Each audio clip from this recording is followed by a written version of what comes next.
কলকাতা আসলে এমন তো কিছু লিখতে পারে না যেটা আসলে বাংলাদেশের আপামর বা বাংলাদেশের যে মানুষের যে সাইকি, তার যে বাইরে ওঠা, তার যে জীবন যাপন, তার সঙ্গে তো আসলে সে রিলেটই করতে পারে না, রিলেট করার কোনো কথা না। হ্যাঁ, তো ধরেন যে আপনি যদি খেয়াল করেন যে পূজা, ইভেন যদিও আসলে দুর্গাপূজা নিয়ে ওদের ভালো সাহিত্য আছে তা নাই, আমি যেটুকু খোঁজ খবর করছি, ধরেন আমার যে কালচারটা, ধরেন আমার বড় দুটো ঈদ আছে, হ্যাঁ, এই নিয়ে তো ধরেন আসলে কলকাতা জানেই না কিছু। আমাদের ধরেন আমাদের রোজা আছে, এই নিয়ে কলকাতা আসলে কি জানে? আমি কলকাতা বলতে বোঝাচ্ছি যে কলকাতার যে লিটারেরি যে সোসাইটিটা, এটা জানেন না কিন্তু কিছু, আপনি ওদের লেখাগুলো পাবেন না। কিন্তু ওরা ঈদ সংখ্যা বের করে না, না, ওরা ঈদ সংখ্যা বের করে না, কোনো সাময়িকী না বা কোনো না, ঈদ সংখ্যা বের করে না, মানে আমার নজরে পড়েনি। হ্যাঁ, মানে ওই রকম ভাবে ঢাকঢোল পিটায় করলে নিশ্চয়ই আমি জানতাম, যেটা আমি খোঁজ খবর রাখি ওদের।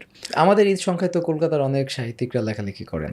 না, এটা তো ধরেন আমাদের ওই যে আপনি যেটা বললেন যে কলকাতা শুনলে একটা আনন্দ আনন্দ লাগে, ঠিক আছে, তো সেটার একটা ব্যাপার থাকতে পারে। আর যেহেতু তাদের একটা মার্কেট এখানে ছিল বা আছে, যদিও এখন আমি বলতেছি, কিন্তু আমি দায়িত্ব নিয়ে বলতেছি, ওদের মার্কেট আসলে পড়ে গেছে এখানে। তো সেটা যে শুধু 5 আগস্টের কারণে পড়ছে তা না, কারণ ও আসলে আমাকে লিখতে পারে না তো। হ্যাঁ, তো এখন ধরেন আমার একটা বই আছে মুসলমানের ছেলে। আচ্ছা, মুসলমানের ছেলে বইতে দেখবেন মানে যেটা হয় যে আমি আসলে মাদ্রাসার লাইফটাকে এখানে নানানভাবে মেটাফরিক্যালি, নানানভাবে উপমা দিয়ে আমি আসলে মাদ্রাসার লাইফ টাইম বলছি।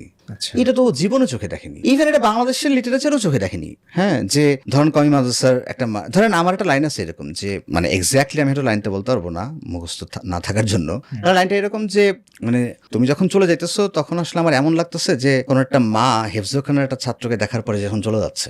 আচ্ছা, ধরেন হেফজখানা একটা মানুষ, একটা বাচ্চা পড়াশোনা করতেছে, তার মা তাকে দেখতে আসতেছে এবং সে চলে যাচ্ছে তার মা, তখন তো তার তো এক ধরনের একটা হাহাকার, তার খাখা ব্যাপার তো আছে। ওইটাই কিন্তু আমি আসলে একটা মানে একটা ধরেন একটা মানে উপমা দিচ্ছি, ঠিক আছে। তো এই উপমা তো সে জীবনে চোখে দেখেনি।